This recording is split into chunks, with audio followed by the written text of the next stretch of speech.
오늘 함께 하실 하나님 말씀은 로마서 14장 5절에서 6절 말씀입니다. 로마서 14장 5절에서 6절 말씀.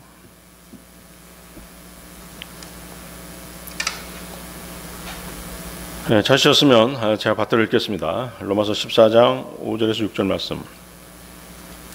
어떤 사람은 한 날을 다른 날보다 귀히 여기고 다른 사람은 모든 날을 같게 여기나니 각 사람은 자기 마음에서 완전히 확신할지니라.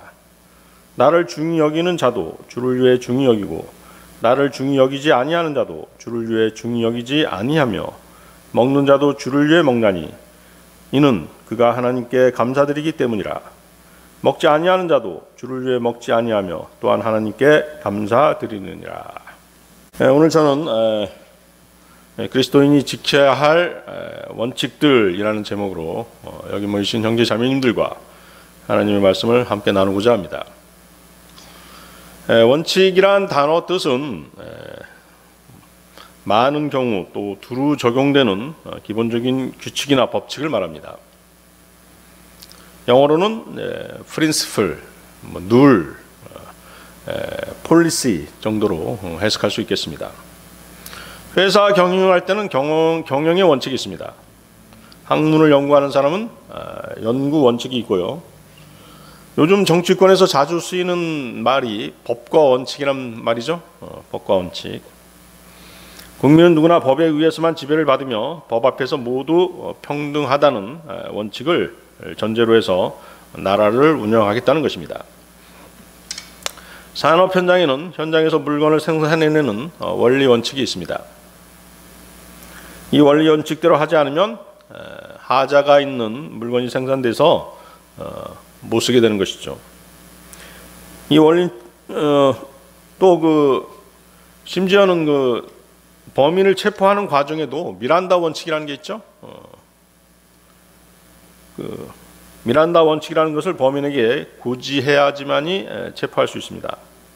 10사람의 범인을 놓치는 한이 있더라도 한 사람의 죄 없는 사람을 처벌해서는 안 된다는 그런 취지하에 만들어진 원칙이죠. 당신은 묵비권을 행사할 수 있고 변호인을 선임할 권리가 있습니다. 당신의 모든 발언은 법정에서 불리하게 작용할 수 있습니다. 등을 알려주는 것입니다. 이 원칙주의는 각계각층의 전 분야에 적용되고 사용되고 있습니다. 증권가에서는 투자 원칙이 있습니다. 요양원에서는 돌봄 원칙이 있죠. 대형 쇼핑몰에서는 판매 원칙, 튼튼하고 지진에도 견딜 수 있는 건축물에는 내진 설계의 원칙이 있습니다. 그 외에도 성공의 원칙, 설득의 원칙, 창의력 개발의 원칙 등등을 세워놓고 거기에 맞춰서 일을 진행하고 작업을 하는 것입니다. 그리스도인들에게도 지켜야 될 원칙들이 있습니다. 세상의 원칙들과는 다르게 그리스도인으로 지켜야 될 원칙들은 항상 성경에 근거한 것들이어야 되겠죠. 그리스도인들은 일상생활에서 때때로 성경 말씀을 놓고 어떻게 처신해야 좋은지에 대해 의문이 제기되는 경우가 있을 수 있다는 것입니다. 그리스도인들은 율법 아래 있지 않고 은혜 아래 있기 때문에 율법에 얽매일 필요는 없습니다. 그리스도인이 율법에서 자유롭게 되었다라고 해서 성경적인 원칙에서 벗어나는 건 결코 아니라는 것이죠. 오히려 성경 말씀에 맞추어 살려고 하다 보면 반드시 지켜야 할 원칙들이 있는 것입니다. 거기 5절 보십시오. 거기 5절에 어떤 사람은 한 날을 다른 날보다 귀히 여기고 다른 사람은 모든 날을 같게 여기나니 각 사람은 자기 마음에서 완전히 확신할지니라. 자, 이러한 원칙들 가운데서 본문은 특정한 날들에 대해서 그리스도인들이 어떤 태도를 지녀야 하는지를 말씀하고 계십니다. 어떤 사람은 특정한 날을 지정해서 다른 날보다 중시하고 또 어떤 사람은 그날보다 다른 날을 중시해서 꼭 지켜야 한다고 생각하는 그런 믿음이 있는 것입니다. 예를 들어서 어떤 성도는 우리 교회는 지키지 않습니다만은 추수감사절이라든가 부활절 이런 날들을 다른 날보다 더 중요하게 생각할 수 있습니다. 또 반면에 우리 같은 경우는 뭐예요? 우리 성경대로 믿는 교회는 그런 날들을 중요하게 여기지 않죠? 그렇습니다.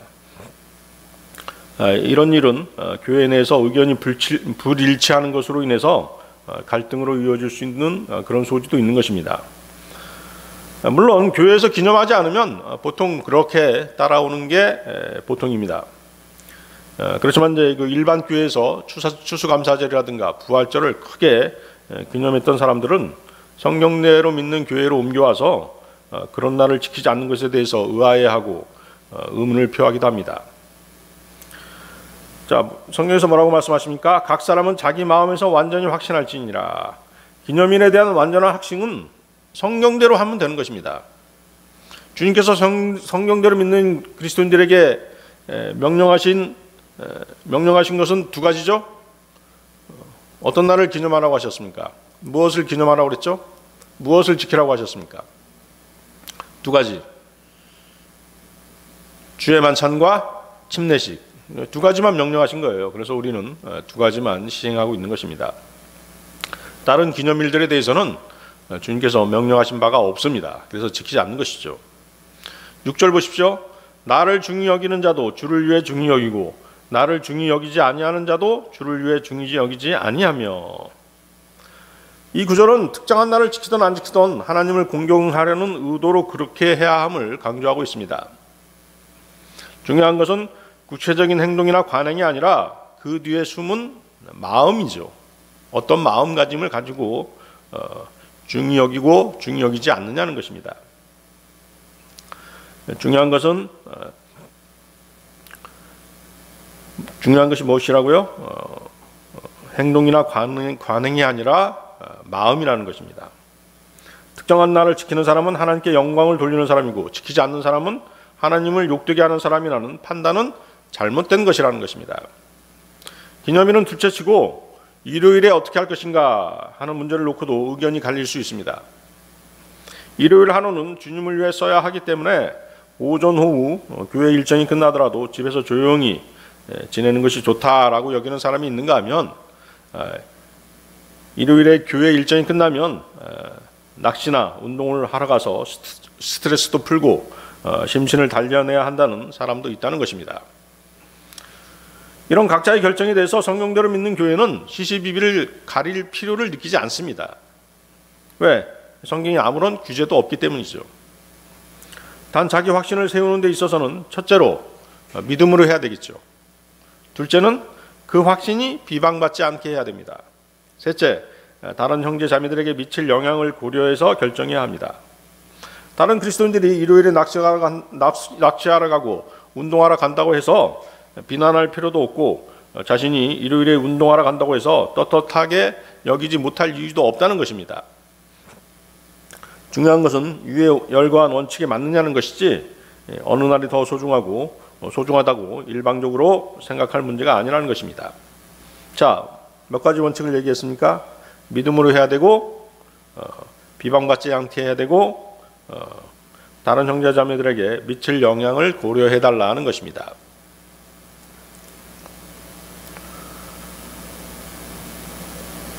운동을 열심히 해서 몸을 단련한다면 어때요? 그 튼튼한 몸으로 주님을 더 열심히 섬기겠다는 마음을 가지고 있으면 운동하는 것이 무슨 문제가 되겠습니까? 아무런 문제가 되지 않겠죠? 그렇습니다. 고린도전서 10장 31절 말씀입니다. 그런즉 너희가 먹든지 마시든지 무엇을 하든지 모든 일을 하나님의 영광을 위하여 하라. 무엇을 하든지 모든 일을 하나님의 영광을 위해서 하면 되는 것입니다. 개인 사정에 따라 다를 수 있겠지만 위에 열거한 원칙들에 따라서 생각해 보면 그리스도인이라면 다른 날도 아닌 일요일에 시끌벅적하게 그렇게 놀러 갈 필요는 없겠죠? 그렇습니다. 운동을 즐기지만 또 낚시도 좋아하지만 일요일 하루는 조용히 경건하게 보내고 싶다는 형제 자매들도 있을 수 있습니다. 그런 믿음을 주님께서는 또 받으시는 것입니다. 안식일과 같은 의식법은 없어졌을지언정 일요일 하루를 주님과 영적인 교감을 위해 조용히 보내겠다는 그런 믿음은 대단히 소중한 믿음입니다. 그런 형제 자매의 믿음에 비춰보면 그리스도인들이 일요일에 교회에 모여 하나님께 경배를 드리는 것이 관례라면 그 관례에 따라 일요일을 다른 사람들로부터 손가락 당하지 않도록 경건하게 보내는 것이 좋은 마음가짐이겠죠. 그렇겠죠? 그렇습니다. 어느 날을 특별히 더 소중하게 여길 것인가를 결정하는 것이 중요한 게 아니라 주님을 위해서 어떤 날을 소중히 여길 것이냐의 여부를 결정하는 것이 더 중요하다는 것입니다.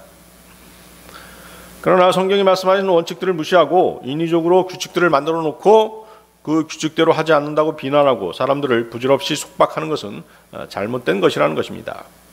예를 들어서 일요일 예배 시간이나 토요일 구령 나갈 때 반드시 정장을 해야 된다라는 그런 규칙을 정해놓고 이를 실행하지 않는 형제나 자매를 비방하고 나무라는 것은 잘못된 것이라는 것입니다. 정장을 입지 않더라도 깨끗한 옷차림으로 예배에 참석하고 구령에 참석한다면 아무런 문제가 되지 않는 것입니다. 자, 6절 보십시오.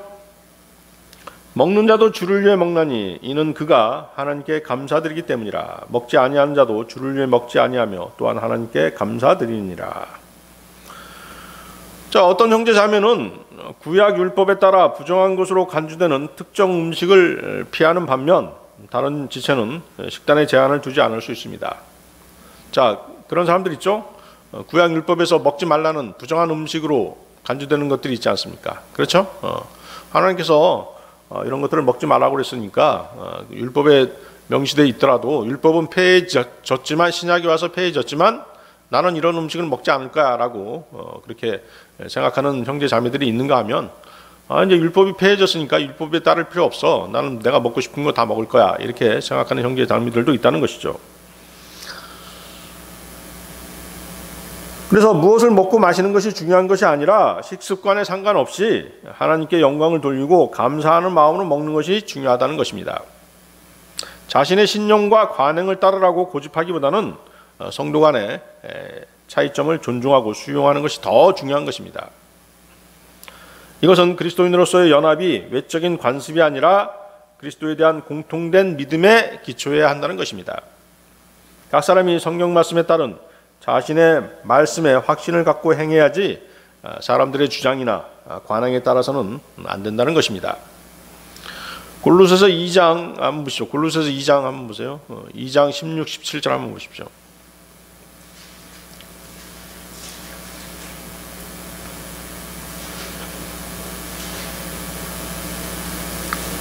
골로새서 2장 16, 17절. 그러므로 아무도 먹는 것이나 마시는 것으로 인하여 또 거룩한 날이나 월삭이나 안식일에 관하여 너희를 판단하지 못하게 하라.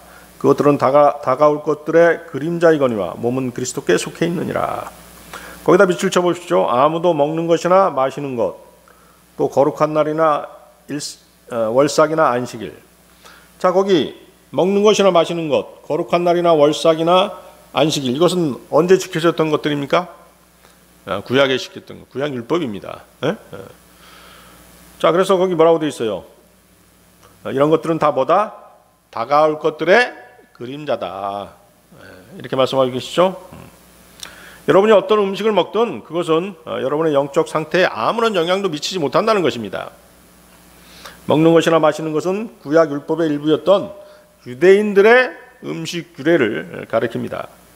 율법은 어떤 것이 깨끗하고 부정한 음식인지 규정하고 이스라엘 백성을 거룩한 백성으로 구별하기 위한 하나님의 조치였습니다. 그러나 신약에서 예수님은 모든 음식을 깨끗하다고 선언하셨습니다. 마가복음 7장 18, 19절이 그 말씀인데요. 무엇이든지 밖에서 사람 속으로 들어가는 것이 능히 사람을 더럽게 하지 못하는 줄을 너희가 알지 못하느냐? 그것은 그의 마음속이 아니라 뱃속으로 들어가 모든 음식을 깨끗하게 하고 뒤로 나가느니라. 바울 사도는 그리스도인들은 더 이상 이러한 음식 규정에 얽매이지 않는다고 말합니다. 로마서 14장 14절이 그 말씀이었죠. 로마서 14장 14절. 내가 알고 또 주 예수님을 통해 확신하거니와 그 자체로 부정한 것은 하나도 없으되 어떤 것을 부정하게 여기는 사람에게는 그것이 부정하니라. 거룩한 날이나 월삭이나 안식일은 유대 전통에서 중요한 날이며 모세의 율법에 규정된 날이었습니다. 그러나 성경은 이러한 율법 의식들이 다가올 것들의 그림자라고 말씀하고 계십니다. 그렇죠? 율법으로 주어진 것은 일시적이고 불완전한 것이었죠? 그렇습니다. 성경은 그리스도인들이 먹고 마시고 나를 지키는 것과 관련해서 다른 사람들에게 판단을 받아서는 안 된다고 말씀하십니다. 왜냐하면 그것들은 궁극적인 실체가 아니기 때문입니다. 궁극적인 실체는 구약 율법의 완성자이시며 거룩함의 근원이신 그리스도 안에서 발견되는 것입니다. 그것들은 장차 그리스도께서 다시 오셔서 천년왕국에서 만왕의 왕으로 다스리실 때 다시 실행될 것이기 때문입니다. 신약 그리스도인들은 더 이상 음식이나 유대인의 절기에 얽매이지 않고 그리스도를 따르고 그분의 가르침에 따라 살도록 부름받은 사람들입니다. 그래서 무엇을 지켜야 된다든가 무엇을 지키지 않아야 된다든가 그런 것들은 다 뭐예요? 신약 교리에서는 다 이단 교리인 것입니다. 자, 그리스도인이 지켜야 할 원칙들 첫 번째, 자신만을 위해서 살지 말라. 로마서 14장 7절 9절 보십시오. 로마서 14장 7절 9절 말씀.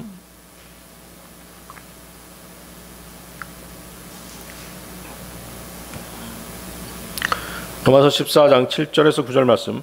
우리 중에 아무도 자기를 위해 살지 아니하고 또 아무도 자기를 위해 죽지 아니하는도다.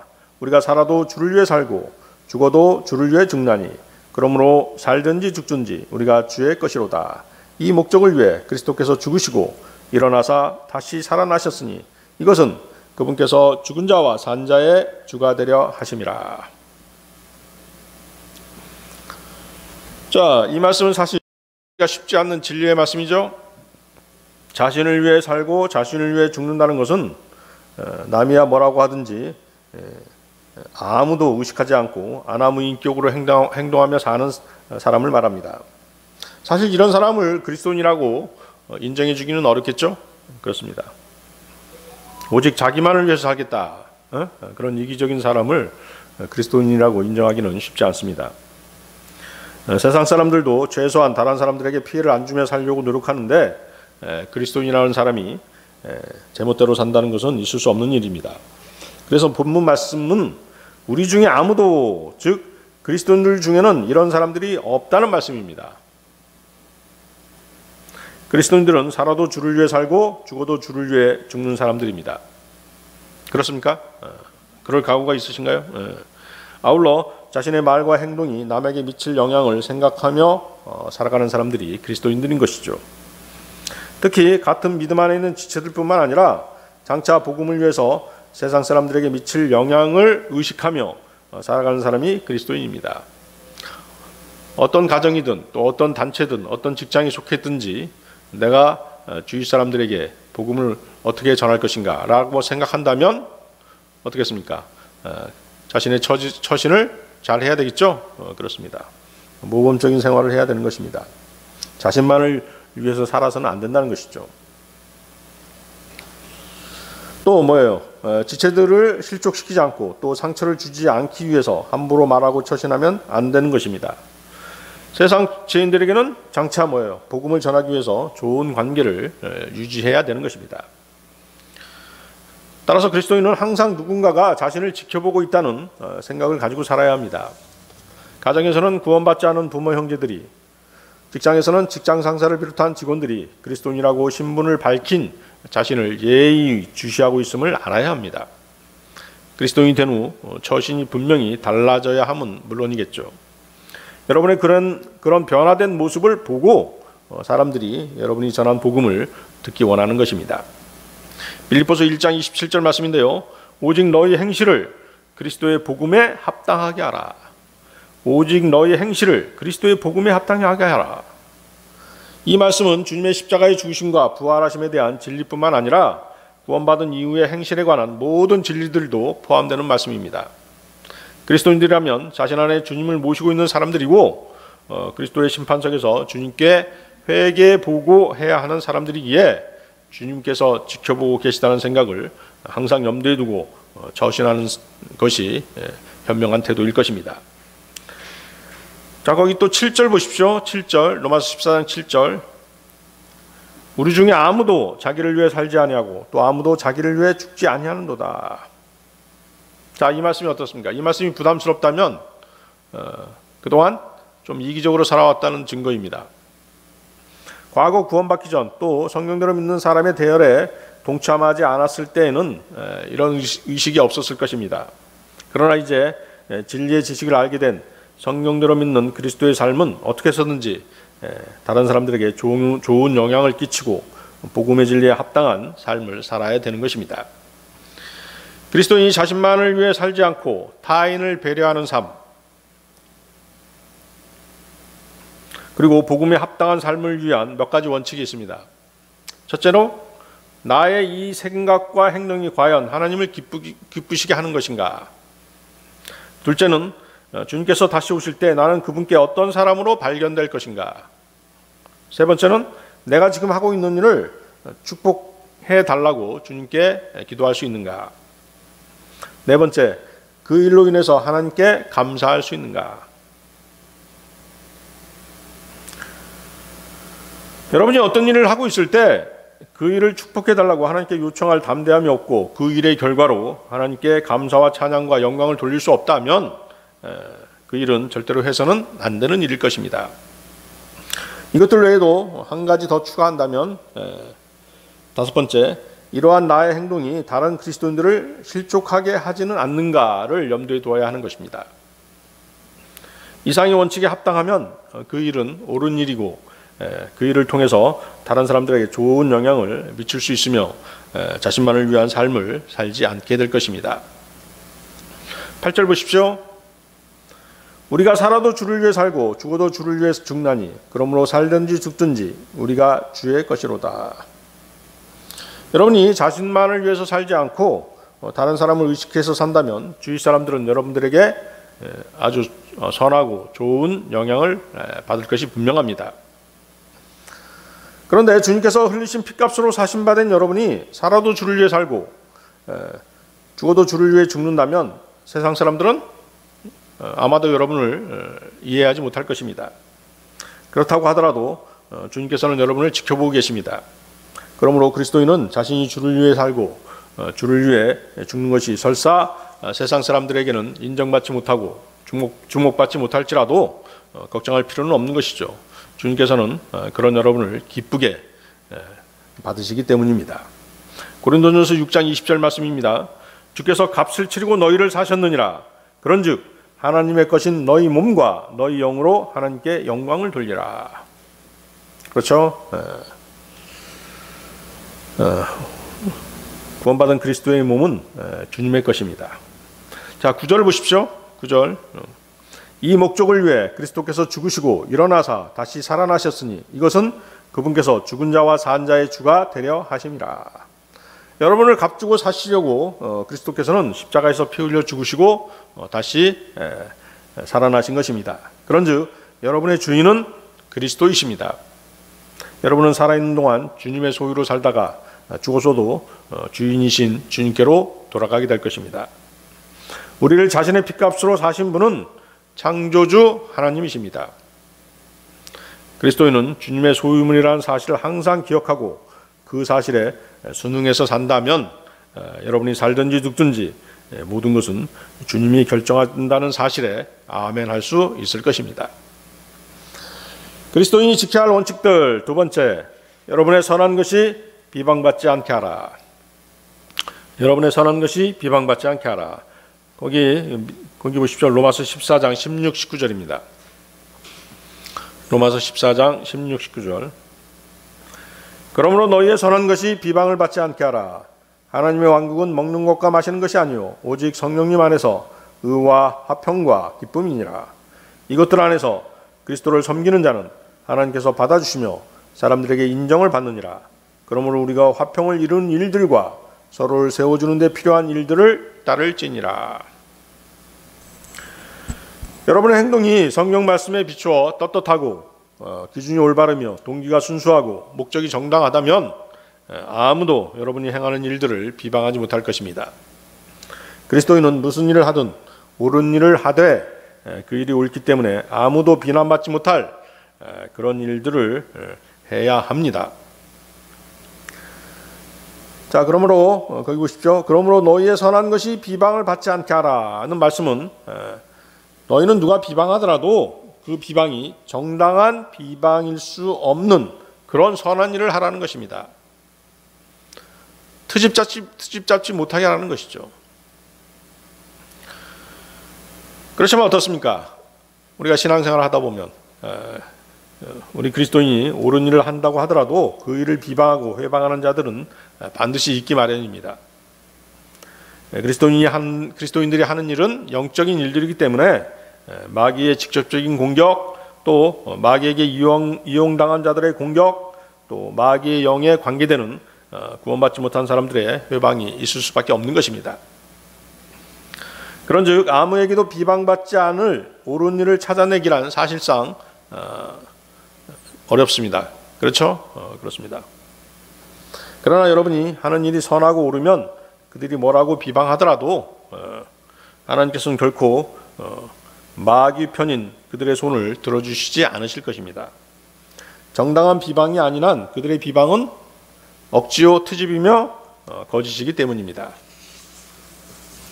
그리스도인들은 또한 다른 사람들에게도 그릇되거나 부도덕한 것으로 보일 수 있는 그런 일을 행함으로써 세상 죄인들의 판단이나 비판을 받아서는 안 되는 것입니다. 그런 비판을 받게 되면 또 자기가 속한 지옥교회까지 욕을 먹이는 그런 일이 되기 때문입니다. 또한 자신이 비록 옳은 일을 한다 하더라도 자신이 알고 있고 확신하고 있는 진리보다도 열성이 앞서는 그런 것들도 주의해야 합니다. 이런 일은 막 구원받은 사람들에게 나타날 수 있는 그런 일들입니다. 또 구원받은 지 오래됐더라도 자신이 성경 지식을 잘못 알고 있거나 지식의 교만함 때문에 형제 자매들을 함부로 판단하는 일로 나타날 수도 있는 것입니다. 구원받지 얼마 안 된 사람은 진리의 지식보다 자신의 열성이 앞서기 때문에 문제를 일으킬 수 있다는 것이죠. 자신이 경험한 진리의 말씀이 많지 않으면 아무래도 정확한 분별력을 갖기가 쉽지 않습니다. 그러다 보니 어떤 일이 발생했을 때 세상적으로 혹은 육신적으로 함부로 판단하기 쉽다는 것입니다. 하나님의 말씀에 관한 지식이 없으면서 열성만 내는 것은 실수하기 쉽고 잘못된 인상을 심어줄 수 있습니다. 지식이 없으면 열성이라도 있어야 되지 않느냐라고 반문하실 분도 있을지 모르지만 진리의 지식이 없는 열정은 냉정하게 상황 파악을 하지 못하는 경우가 왕왕 있는 것입니다. 따라서 구원받은 지 오래된, 즉 하나님의 말씀을 많이 경험한 그리스도인이 그를 세워줘야 하는 것이죠. 진리로 양육되어서 성숙한 그리스도인으로 성장한 사람이 침착하고 정확한 분별 능력을 가지고 상황에 맞게 대처할 수 있는 것입니다. 성경 말씀으로 충분히 성장하지 못한 사람은 가급적 행동을 자제하고 언행에 세심한 주의를 기울이는 법부터 배워야 합니다. 교회의 직분을 가진 사람이나 구원받은 지 오래된 경험 있는 형제들의 말을 귀에 담을 필요가 있는 것이죠.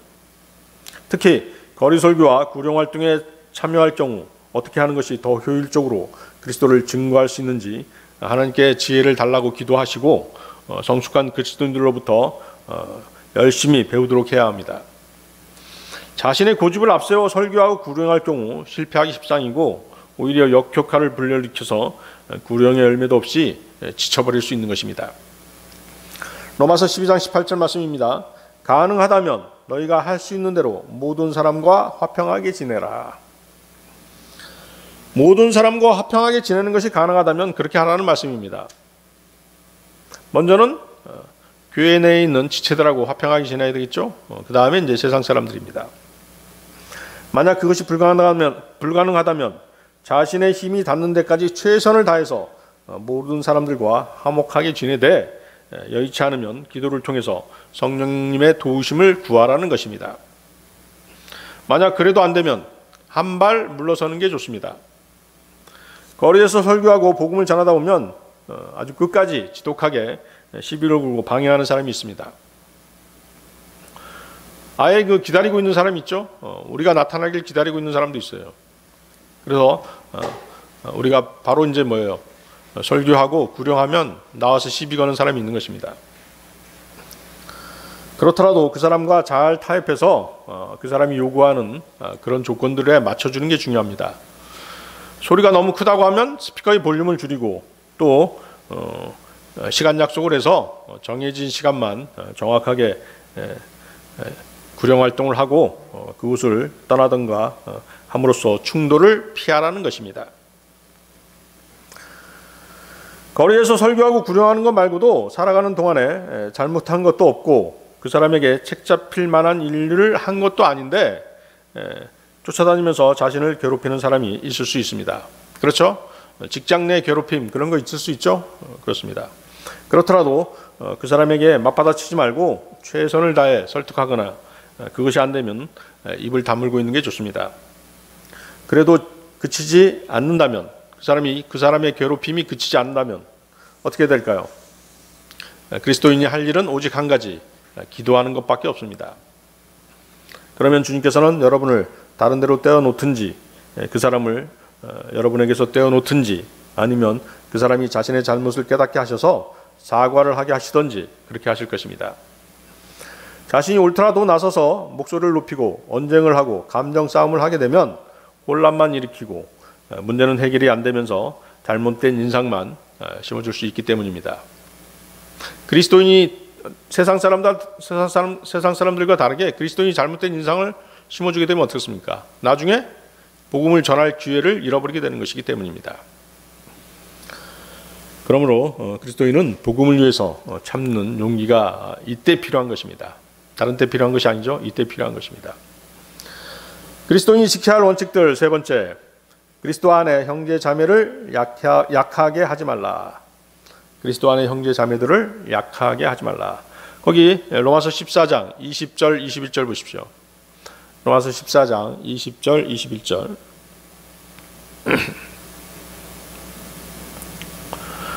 음식물로 인해 하나님의 일을 망하게 하지 말라. 모든 것이 참으로 순수하되 실족하게 하며 먹는 그 사람에게는 그것이 악하니라. 고기도 먹지 아니하고 포도즙도 마시지 아니하며 내 형제를 걸려 넘어지게 하거나 실족하게 하거나 약하게 하는 그 어떤 것도 하지 아니하는 것이 선하니라. 자, 먹는 음식과 같은 사소한 일 때문에 분쟁을 일으켜서 형제자매를 망치고 더 나아가 하나님의 일을 망치는 일은 일어나서는 안 된다는 말씀입니다. 일상으로 먹는 음식에 대해서 그 일이 무슨 큰 일이나 되는 것처럼 확대 해석해서 문제를 일으킬 필요가 없다는 것이죠. 이런 사소한 일을 문제 삼다 보면 이것이 큰 일로 번지는 경우가 있다는 것입니다. 감정 싸움이 돼서 그렇게 되는 것이죠. 그러면 뭐예요? 형제 자매들 간에 분란이 일으켜져서 그것 때문에 어떻습니까? 서로 사이가 나빠지고 또 교회를 떠나는 일까지 생기는 것입니다. 어떤 음식은 먹어도 되고 어떤 음식은 먹으면 안 되고 하는 문제로 지역교회 내에서 분열을 일으키고 논쟁거리를 만드는 것은 정말로 쓸데없는 일입니다. 신약 성경에서 그 많은 음식은 사도행전 15장 29절에 나와 있죠. 무엇이 나와 있습니까? 곧 우상들에게 바친 음식과 피와 목매어 죽인 것과 음행을 너희가 멀리 할지니라. 너희가 이것들을 스스로 삼가면 잘하리로다. 평안할지어다 하였더라. 여기서 금하고 있는 음식이 무엇입니까? 우상들에게 바친 음식, 또 피, 목매어 죽인 것들, 그런 것들이죠. 여기서 말하는 피는 뭐예요? 생피를 얘기하는 것입니다. 그렇죠? 생피를 얘기하는 거죠. 피를 완벽하게 다 제거할 수는 없어요. 조리된 음식은 있습니다. 자, 이런 것들을 이제 금한 이유가 무엇이겠어요? 구원을 받기 위해서 또 뭐 구원을 유지하기 위해서 이런 것들을 먹지 말라는 것이 아닙니다. 단지 선한 간증을 유지하기 위해서 그렇게 하라는 것입니다. 사실 이 네 가지 지시사항의 목적은 구원받은 이방인들이 율법을 존중하는 유대인들을 격동시키지 않도록 하기 위해서 만들어진 것입니다. 당시 사도들을 포함해서 구원받은 유대인들 중에는 자, 이 말씀이 언제 주어진 것이에요? 사도행전에서 예루살렘 회의에서 발표된 것이지 않습니까? 그렇죠? 당시 사도들을 포함해서 구원받은 유대인 중에는 이방인들이 예수 그리스도의 피를 믿는 믿음으로 구원받았을지라도 어떻게 해야 된다는 것이에요. 할례를 비롯한 모든 율법을 다 지켜야 된다라는 그 주장이 아주 대세였습니다. 사도들도 일부는 그렇게 생각하고 있었어요. 율법 지켜야 된다. 그렇지만 어때요?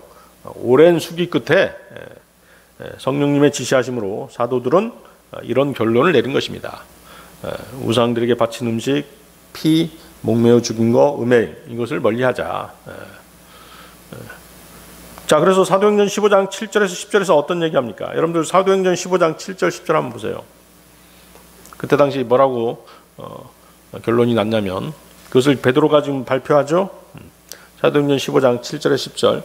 많은 논쟁이 있은 뒤에 베드로가 일어나 그들에게 이르되, 사람들아 형제들아 너희가 알거니와 이방인들이 내 입을 통해 복음의 말씀을 듣고 믿게 하려고 하나님께서 매우 오래전에 우리 가운데서 나를 택하시고 또 마음을 아시는 하나님께서 우리에게 성령님을 주신 것 같이 그들에게도 주사 그들에게 증언하시며 믿음으로 그들의 마음을 정결하게 하사 우리와 그들 사이에 아무 차별도 두지 아니하셨느니라. 그런데 이제 너희가 어찌하여 하나님을 시험하여 우리 조상들이나 우리나 능히 매지 못하던 멍에를 제자들의 목에 두려 하느냐. 능히 매지 못하던 멍에가 무엇입니까? 능히 매지 못하던 멍에가 뭐죠? 율법이죠. 그렇죠? 율법을 지킬 수 없다는 것을 자기들도 알고 있는 것이에요. 그럼에도 불구하고 구원받은 이방인들에게까지 이 율법을 지게 할 수 없다. 단지 우상들에게 바친 음식, 피, 목매어 죽인 거, 음행만 멀리하자. 이렇게 발표를 한 것입니다. 이 사실에 대해서 바울 사도는 다시 이제 돌아가 보십시오. 로마서 14장 21절. 로마서 14장 21절에서 뭐라고 얘기합니까? 고기도 먹지 아니하고 포도즙도 마시지 아니하며 내 형제를 걸려 넘어지게 하거나 실족하게 하거나 약하게 하는 그 어떤 것도 하지 아니하는 것이 선하니라고 말하고 있는 것입니다.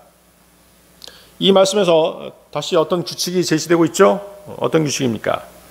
고기를 먹는 것이 만약 내 형제를 실족하게 하는 일이라면 고기를 먹지 말라. 포도즙을 마시는 것이 만약 내 형제를 걸려 넘어지게 하는 것이라면 포도즙을 마시지 말라. 무엇이든 만약 내 형제를 약하게 하는 일이라면 그 무엇도 하지 않는 것이 잘하는 일이라는 것입니다. 그것을 규칙으로 세운 것이죠. 문제는 그 무엇? 여러분이 인생에서 별 의미를 부여할 수 없는 사소한 것이라면 구태여 그것으로 인해서 내 형제를 걸려 넘어지게 하거나 실족하게 하거나 약하게 하는 그 어떤 것도 하지 않는 것이 선한 것이다. 그렇게 말씀하시는 것입니다. 형제 자매들 때문에 돈을 잃을 수 있죠. 형제 자매들 때문에 자존심이 상할 수 있죠. 형제 자매를 시기심 때문에 잃을 수 있는 것입니다. 형제 자매들 사이에 다툼이 없을 수는 없겠지만 그들을 영원히 잃는 일이라면 손해보는 것이 낫다는 말씀입니다. 거기 약하게 한다는 그런 표현이 있죠. made weak, 약하게 한다. 약하게 한다는 것은 무슨 뜻일까요? 형제 자매가 자신과는 생각이 전혀 다른데도 불구하고 자신을 따라 행동하도록 함으로써 하나님을 향한 그의 선한 양심이 무너지고 다른 이들에게 짓밟히도록 만든다는 뜻입니다. 그런 일이 종종 있죠. 이제 막 구원 받아가지고 어떻게 했어요? 나 담배도 끊고 술도 끊어야 되겠다 이렇게 이제 결심하고 있는데 어떻게 돼요? 회식 자리에 가서 같은 직장 내에 만약에 그리스도인이 있을 때 그런 일 있지 않습니까? 구원 받았기 때문에 나 이제 모든 걸 다 끊을 거야.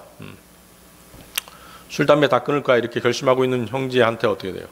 회식 자리니까 한 잔 마셔도 돼 뭐 이런 식으로 해서 자기의 행동을 강요하게 되면 어떻게 돼요?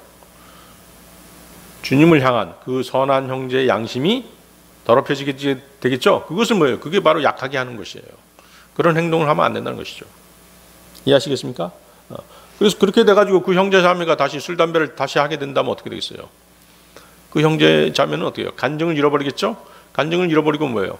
다른 세상 죄인들한테 복음을 전하기가 힘들어지는 것입니다. 반면 어떤 형제가 그리스도인으로서 마땅치 않은 자신의 행동을 보고 실망한 나머지 교제를 끊고 같은 지역 교회 내에 있는 모든 사람들을 같은 부류로 취급해서 지옥교와의 교제를 끊어버리고 떨어져 나아갔다라고 한다면 그건 역시 그 형제를 실족하게 한 것입니다. 이거 실족하게 하는 것이에요. 스텀블드, 그죠? 스텀블이죠, 스텀블. 스트럼블이죠, 스텀블. 자, 그런 형제는 어때요? 교제를 끊는 선에서 머무르지 않고 그리스도인 전체를 증오하고 위선시한 나머지 나중에는 하나님과의 관계마저 금이 가서 주님과 온전한 교제를 갖지 못하는 그런 경우가 있다는 것입니다. 믿음이 약한 그리스도인일수록 독단적이고 율법으로 회개하려고 하는 경향이 아주 강합니다. 무엇은 하고 무엇은 하지 말아야 돼, 뭐 이런 식으로 그런 판단을 가지고 신앙생활하는 사람이 있다는 것이죠. 그래서 지역교회와의 교제를 끊어버리고 성경적이지 않는 자신만의 루틴과 규칙을 정해놓고 자신만의 영역을 만들어서 그곳에 안주해버리고 마는 것입니다. 전혀 성경적이지 않죠. 근데 그 사람은 모르는 거예요. 네? 오직 나만의 어떤 영역을 구축해놓고 그것으로 자신을 높이고자 하는 것입니다. 사실은 위험한 것이죠. 하나님께서 전혀 그런 삶을 축복해 주시지 않습니다. 지옥교회에 출석해서 신앙생활 하다 보면 하나님께서 어떻게 돼요? 그 사람이 할 일을 맡겨주시는 거예요. 그 일에 이제 신실하게 충성하게 되면 하나님께서 그 일을 받으시는 것입니다. 그러면서 그 사람의 생을 축복하시는 것이죠. 그런 순서를 완전히 무시하고 이제 독단적으로 행동하는 사람들이 있는 것입니다. 자, 형제를 걸려 넘어지게 한다. 오펜디드죠? 오펜디드 거기 걸려 넘어지게 한다는 것은 그 앞에 있는 형제 자매들을 아주 무시하고 그렇게 이제 취급하는 그런 경우입니다. 상대방이 자신을 마치 마귀나 되는 것처럼 아주 악한 사람으로 취급하는, 악한 사람으로 만든다는 그런 것이죠. 사소한 실수 할 수 있는데 그것으로 인해 가지고 아주 악하게 취급한다는 것입니다. 아주 면전하다 대고 형제를 걸려 넘어지도록 하는 행위는 아주 무례한 행동이고 형제를 무시하는 행동인 것입니다. 고린도전서 8장 13절 말씀인데요. 그러므로 만일 음식이 내 형제를 실족하게 하면 나는 세상이 서 있는 한 고기를 먹지 아니하여 내 형제가 실족하지 아니하게 하리라. 그렇죠? 이렇게 교제하다 보면 어떤 형제를 아주 대놓고 무시하는 그런 사람이 있는 것이에요. 그러면 뭐예요? 그런 말을 들으면 그 형제가 굉장히 실망하는 것이죠. 마음의 상처를 입는 것입니다. 그러면서 그 교제권에서 떨어져 나가 버리는 그런 일이 왕왕 있어요. 다 내 마음 같지 않거든요. 자, 그리스도인이 하나님 앞에 내세울 수 있는 것은 믿음이지 음식이 아니라는 것입니다. 어떤 음식을 먹고 안 먹고 하는 것을 내세워서 하나님 앞에서 믿음이 있는 척 하지 말라는 것입니다. 어떤 음식을 가려서 먹는다고 해서 그것이 하나님을 더 사랑하고 어떤 음식을 먹는다고 해서 그것이 하나님을 덜 사랑하고의 기준이 될 수 없는 것입니다. 여러분이 하나님과 교제하는 데 있어서 음식이 할 수 있는 역할은 아무것도 없습니다. 여러분이 하나님과 그리스도 앞에서 담대히 설 수 있는 것은 오직 믿음뿐인 것이죠. 오직 믿음을 가지고 하나님 앞에 나오는 자를 하나님께서는 기뻐하시는 것입니다. 예를 들어서 우상에게 제물로 바치는 음식은 음식일 뿐 어떤 특별한 의미가 있는 것이 아닌 이상 배고프면 얼마든지 먹어도 그것이 그리스도인의 양심에 저촉되거나 그 자체가 죄가 되는 것은 아니라는 것입니다. 자, 그러면 제가 또 이런 얘기를 하니까 여기서 이제 두 가지가 충돌되죠? 자, 여러분들 디모데전서 한번 보세요. 디모데전서. 성경에 어떤 내용 자체가 충돌되는 수가 있어요. 그때는 어느 것을 따라야 될 것인가 하는 것이 이제 오늘 그 내용이 나오고 있습니다. 디모데전서 4장 3절에서 5절 한번 보세요. 디모데전서 4장 3절에서 5절 말씀. 이들이 혼인을 금하고 음식물을 삼가라고 명령할 터이나 음식물은 하나님께서 창조하사 진리를 믿고 아는 자들이 감사함으로 받게 하셨느니라. 하나님의 모든 창조물은 선하고 감사함으로 받으면 거부할 것이 하나도 없나니 그것은 하나님의 말씀과 기도로 거룩히 구별되었느니라. 자, 아까 사도행전에서 어떤 얘기 있었습니까? 우상에게 바친 음식은 먹지 말라고 그랬었죠. 그렇죠? 근데 여기는 또 뭐라고 말씀하고 계세요? 모든 음식은 하나님께서 만드신 모든 음식, 모든 창조물들은 어때요? 선하다고 말씀하시죠? 감사함으로 받으면 거부할 것이 하나도 없다고 말씀하시죠? 자, 이 말씀이 충돌하고 있잖아요. 그럼 어떤 것을 따라야 돼요? 어떤 것을 따라야 되죠? 사도행전 말씀을 따라야 될까요? 아니면 요 디모데전서 말씀을 따라야 될까요? 자, 이렇게 말씀이 충돌할 때는 바울 사도가 받은 계시를 따라가야 되는 것이에요. 아시겠어요? 왜? 바울 사도는 뭐예요? 예수님한테, 주님한테 직접 계시를 받았기 때문입니다. 아시겠죠? 이해하시겠죠? 그러니까 사람들이 헷갈리는 거예요. 사도행전에서는 우상에게 바친 제물을 먹지 말라고 그랬는데 여기서는 먹어도 된다고 그러고 어떤 걸 따라야 되지? 이렇게 헷갈리는 경우가 있는 것이에요. 그럴 경우에는 바울 사도가 받은 계시를 따라가는 것이 정확한 것입니다. 아시겠죠? 바울 사도는 주님으로부터 직접 계시를 받았기 때문에 그것이 더 옳다는 것이죠. 그래서 여러분들이 어때요? 지금까지 그런 거 고민하는 사람이 있잖아요. 제사상에서 물려나온 음식 이거 먹어야 돼 말아야 돼 이렇게 고민했던 사람들이 있을 것이에요. 이제 어떻게 하면 된다는 것이에요? 먹으면 된다는 것입니다. 여러분이 식사 기도할 때 그 음식을 성결케 해달라고 기도하고 먹으면 아무 문제가 없다는 것입니다. 자, 그러나 조심할 게 있죠? 뭘 조심해야 됩니까? 거기에 믿음이 약한 형제 자매들이 있다면 그 음식 먹는 것을 꺼릴 것이에요. 그렇겠죠? 그럴 경우는 어떻게 하는 거예요? 그럴 경우는 그 형제 자매들을 믿음이 약한 그 형제 자매들을 위해서 그때는 먹지 말라는 것이죠. 아시겠습니까? 그래서 제사 음식이라든가 우상에게 바쳐서 물려나온 음식을 먹을 때 다른 그리스도인 형제 자매들이 있다면 그들의 믿음이 그 음식을 먹을 만한 믿음인지 아닌지를 확인해야 된다는 것입니다. 만일 그렇게 하지 않아서 그 형제 자매가 실족한다면 그를 위해서 목숨을 내어놓으신 예수 그리스도께 주님께 죄를 짓는 것입니다. 그래서 바울은 이처럼 형제를 실족시킨다면 죽어도 우상에게 바친 음식은 먹지 않겠다고 단호하게 선언하고 있는 것입니다.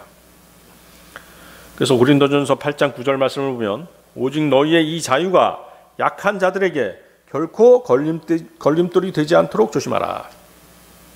아시겠죠? 율법으로부터 해방된 그리스도인은 믿음이 있는 한 자신의 양심에 따라 자유롭게 행동할 수 있습니다. 그러나 그 자유를 행사하는 데 있어서 형제 자매들의 믿음을 배려하는 마음이 필요합니다. 그리스도인이 자신의 자유를 남용하면 믿음이 약한 다른 지체들을 걸려 넘어지게 하는 것이 될 수 있기 때문입니다. 믿음이 약한 형제들은 자기 마음대로 행동하는 여러분을 보고 마음에 상처를 입을 수 있습니다. 예를 들어 이런 것도 있습니다. 순댓국 같은 음식을 먹을 때가 그런 경우죠. 성경에서 피를 먹지 말라는 말씀은 생피죠. 생피를 먹지 말라는 것인데 조리된 돼지 피를 넣은 순댓국이라든가 해장국을 꺼리는 형제나 자매들이 있을 수 있는 것입니다. 그러면 믿음이 강한 형제들은 아직 믿음이 약해서 어떤 음식은 안 먹어야 된다고 생각하고 있는 그 형제나 자매들을 위해서 그 음식을 먹거나 시키지 말라는 것입니다. 자제하라는 것이죠. 그래서 믿음이 약한 형제 자매들 앞에서 대놓고 음식을 시켜서 또 그 음식을 먹음으로써 그의 약한 양심을 짓밟지 말라는 것입니다. 그리스도인이 지켜야 할 원칙들 네 번째, 무엇을 하든지 믿음으로 하라. 로마서 14장 22절 23절 말씀입니다. 로마서 14장 22절 23절 말씀.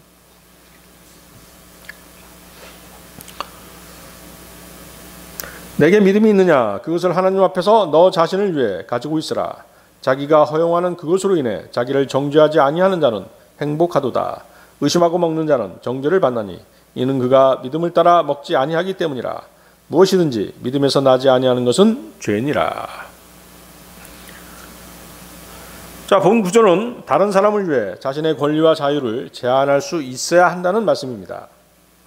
내게 믿음이 있느냐는 그런 물음은 여러분이 무슨 일을 하든 믿음으로 행하고 있느냐라고 묻고 계신 것입니다. 그렇다면 믿음으로 계속 행하되 그 믿음으로 남에게 영향을 끼치려고 애쓸 필요 없이 그 믿음을 하나님 앞에서 너 자신을 위해 가지고 있으라고 말씀하시는 것입니다. 하나님께서는 너의 믿음을 잘 아시니까 구태여 다른 사람에게 자신의 믿음을 의도적으로 과시하고 영향을 끼치려고 하지 말라는 것입니다. 22절 보십시오. 자기가 허용하는 그것으로 인해 자기를 정죄하지 않은 자는 행복하도다. 자기가 허용하는 그것으로 인해 자기를 정죄하지 아니하는 자는 행복하다. 자신이 갖고 있는 믿음에 비춰볼 때 어떤 형제가 행하는 일이 옳지 않다라고 판단이 돼요. 그렇지만 그 형제는 어때요? 그 형제 자신은 자신의 양심에 비추어 때 그것이 떳떳하다라고 생각한다면 어떻게 하라는 것입니까? 그대로 놔두라는, 그 형제가 그 일을 하도록 그대로 놔두라는 것입니다. 아시겠습니까? 문제 삼지 말라는 것이죠. 각 사람은 자신의 믿음의 분량만큼 그렇게 행하라는 것입니다. 다른 형제 자매들의 믿음을 존중해 주라는 것이죠. 자, 그런데 어때요? 자신의 믿음에 비추어서 양심에 허락하지 않아요. 근데 그 일을 한다면 어떻게 되겠어요? 그 일은 바로 자신을 정죄하는 꼴이 된다는 것입니다. 이해하시겠죠? 그럼 어떻게 돼요? 그 사람은 자신의 간증을 잃어버릴 수도 있다는 것이죠. 간증을 잃어버릴 뿐만 아니라 정죄받을 수 있는 것이죠. 정죄받는다는 것은 무슨 뜻일까요? 징계. 아주 심한 징계는 이제 죽음까지 포함되는 그런 징계인 것입니다. 그렇다고 해서 뭐예요? 구원을 잃어버린다든가 지옥 가는 것은 아니죠. 아시겠죠? 어떤 이제 번역본은 뭐라고 돼 있어요? 여기 정죄를 저주라고 이렇게 번역해 놨잖아요. 저주라고 번역하면 이게 또 심각해지는 것이에요. 저주라고 하면 어떻게 되죠? 지옥 갈 수 있다는 것이죠. 그런 번역은 좀 잘못된 번역이라고 봐야 되겠죠. 그래서 이 구절은 하나님에 대한 믿음을 갖는 것의 중요성과 개인의 믿음이나 행위에 따라 다른 사람을 판단하지 않는 것의 중요성에 대해서 얘기하고 있는 것입니다. 믿음이 있다면 자신만이 간직하고 다른 믿음이나 행실을 가진 사람을 정죄하는데 사용하지 말라는 것입니다. 무슨 말인지 아시겠죠? 그러니까 이런 것이죠. 예를 들어서 뭐가 있을까요? 채식을 고집하는 형제 자매들 있잖아요. 난 채식만 할 거야. 채식이 건강에도 좋고 다 좋으니까. 또 그것은 막 이렇게 성경적으로 얘기하는 사람들도 있어요. 꽤 맞춰가지고. 근데 나는 어때요? 나는 고기 끊을 수 없어. 나는 고기파야.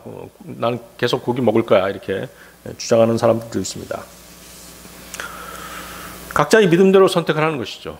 각자의 믿음대로 선택하는 것입니다. 자신의 믿음을 지키고 다른 사람의 음식 선택을 판단하지 않는 것이 중요하다는 것입니다. 다른 선택을 하는 다른 사람을 비난하거나 판단하지 말고 스스로 자신의 성경적인 양심에 비추어 내리는 결정에 따르라는 것입니다. 고린도전서 10장 23절 24절 말씀인데요. 자, 거기 한번 찾아보십시오. 여기 잡고 고린도전서 10장 23절 24절. 고린도전서 10장 23절 24절. 모든 것이 나를 위해 적복하나 모든 것이 적절하지는 아니하며 모든 것이 나를 위해 적복하나 모든 것이 세워주지는 아니하나니 아무도 자기 것을 구하지 말고 각각 다른 사람이 잘 되기를 구하라. 형제 자매들이 집안의 제사라든가 우상의 축제에 참여한다고 한번 생각해 보세요. 우상을 기반으로 한 그런 축제들이 많지 않습니까? 우리나라 축제들 많죠. 축제 행사들이 많은데 우상을 기반으로 한 그런 축제들이 있어요. 어떤 동네 축제 같은 경우는 보면 아주 몇백 년 된 느티나무 앞에서 뭐 제사 같은 거 지내고 그런 축제 있지 않습니까? 그렇죠? 자, 그런 축제에 참여한다고 생각해 보세요. 세상적으로 봤을 때는 뭐예요? 문제될 게 아무것도 없죠? 그렇습니다. 적법하다는 것이죠. 세상적으로 봤을 때는. 그러나 제사에 참여하고 우상의 축제에 참여하는 것이 적법할지라도 우리 그리스도인들의 영적인 입장에서 보면 어때요? 전혀 도움이 안 되겠죠? 전혀 도움이 안 된다는 것입니다. 지금 그 말씀하고 계신 것이에요. 오히려 해로운 것이죠. 그렇죠? 그래서 그리스도인이라면 제사나 우상 축제에 참여하지 말고 그리스도인다운 덕을 세우고 마귀들과 교제하는 세상 사람들과는 구별되어 있음을 분명히 보여주어야지만이 마땅한 행동이라는 것입니다. 다시 돌아가 보십시오. 23절, 로마서 14장 23절. 의심하고 먹는 자는 정죄를 받나니 이는 그가 믿음을 따라 먹지 아니하기 때문이라. 무엇이든지 믿음에서 나지 아니하는 것은 죄니라.